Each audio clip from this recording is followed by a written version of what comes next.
Une loi pour interdire les sifflets contre Macron ?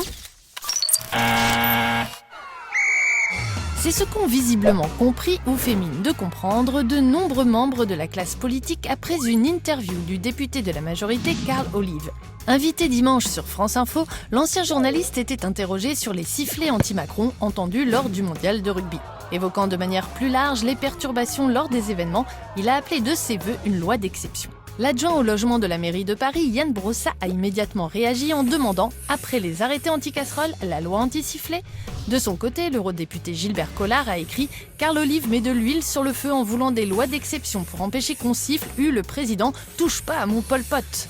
Pourquoi c'est faux ? Dans l'interview, Carl Olive dit d'abord cette phrase, certes un peu ambiguë. On va voir les Jeux Olympiques. On va encore se draper parce qu'une minorité vient siffler, vient faire des grèves de façon opportune. D'ailleurs, moi, je serais pour des lois d'exception sur le sujet. Mais la suite de sa réponse indique que dans son viseur se trouvent bien les préavis de grève et non les sifflets. Et moi, je verrais d'un très mauvais œil le fait que, comme ça s'est passé pour la finale de la Ligue des Champions, qu'il y ait des manifestations, des préavis de grève par des syndicats opportuns. Je serais favorable à des lois d'exception pour ces moments-là. Contacté par Désintox, le député confirme « Évidemment, je ne parlais pas des sifflets ». Sur Twitter, désormais X, Carl Olive a également démenti vouloir interdire les huées.